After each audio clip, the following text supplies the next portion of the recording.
రెడ్డిగా విజయవాడ వరద ప్రభావిత ప్రాంతాల్లో సీఎం చంద్రబాబు పర్యటన ముగిసింది. ఇక ఉదయం నుంచి ముంపు ప్రాంతాల్లో సుమారు 4 గంటల పాటు నిర్విరామంగా సీఎం పర్యటించారు. యనమల కుదురు, అలాగే పటమట, రామలింగేశ్వర నగర్, జక్కంపూడి, భవానీపురం ప్రాంతాల్లో అయితే సీఎం పర్యటించారు. ఇక బాధితులతో మాట్లాడారు. ప్రకాశం బ్యారేజీ దిగువ లోతట్టు ప్రాంతాలు, అలాగే ఎగువ ప్రాంతాల్లోనూ పర్యటించారు. నిర్వాసితులందరికీ కూడా ధైర్యం చెప్పారు. అందరినీ ఆదుకుంటానని హామీ ఇచ్చారు.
వాహనం వెళ్లగలిగినంత దూరం, అందులో మిగిలిన చోట్ల కాలినడకన వెళ్లారు. ఇక కొన్ని చోట్ల మోకాలిలోతు నీటిలోనూ నడుచుకుంటూ వెళ్లారు.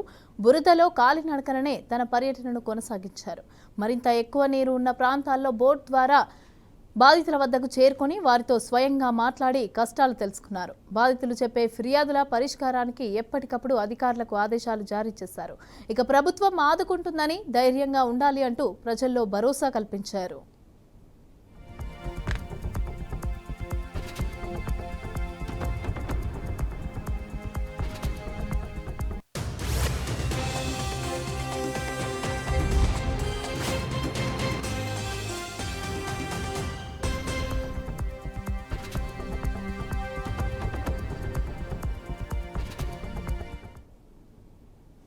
వరద ప్రభావిత ప్రాంతాల్లో పర్యటన ముగిసిన అనంతరం విజయవాడ కలెక్టరేట్లో మంత్రులు, అలాగే అధికారులతో సీఎం మరోసారి సమీక్ష నిర్వహించారు.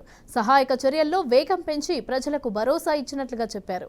ఊహించని విపత్తు నుంచి ప్రజలను త్వరగా కాపాడాలని అధికారులకు సూచించారు. ప్రజల భద్రత తమ బాధ్యత అని, బాధితులు ధైర్యంగా ఉండాలని కోరారు.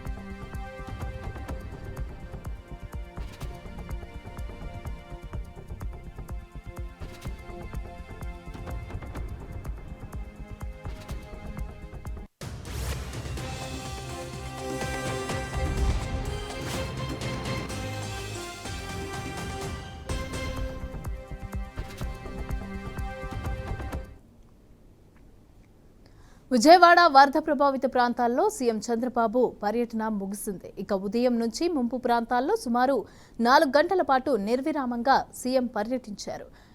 యనమల కుదురు, అలాగే పటమట, రామలింగేశ్వర నగర్, జక్కంపూడి, భవానీపురం ప్రాంతాల్లో సీఎం పర్యటించారు. ఇక బాధితులతో మాట్లాడారు.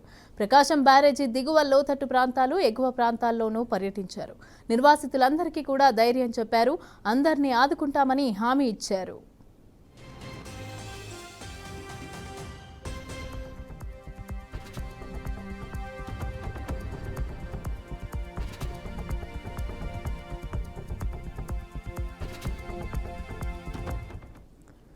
వాహనం వెళ్లగలిగినంత దూరం అందులో వెళ్లారు. ఇక మిగిలిన చోట్ల కాలినడకన కూడా వెళ్లారు.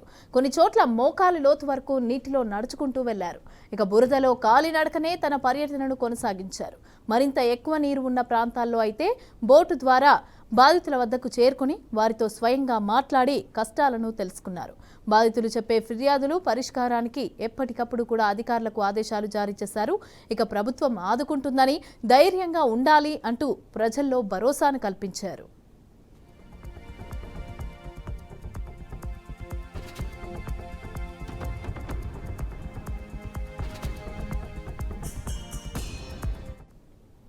వరద ప్రభావిత ప్రాంతాల్లో పర్యటన ముగిసిన అనంతరం విజయవాడ కలెక్టరేట్లో మంత్రులు అలాగే అధికారులతో సీఎం మరోసారి సమీక్ష నిర్వహించారు. సహాయక చర్యల్లో వేగం పెంచి ప్రజలకు భరోసా ఇచ్చినట్లుగా చెప్పారు. ఊహించని విపత్తు నుంచి ప్రజలను త్వరగా కాపాడాలని అధికారులకు సూచించారు. ప్రజల భద్రత తమ బాధ్యత అని బాధితులు ధైర్యంగా ఉండాలి అంటూ కోరారు.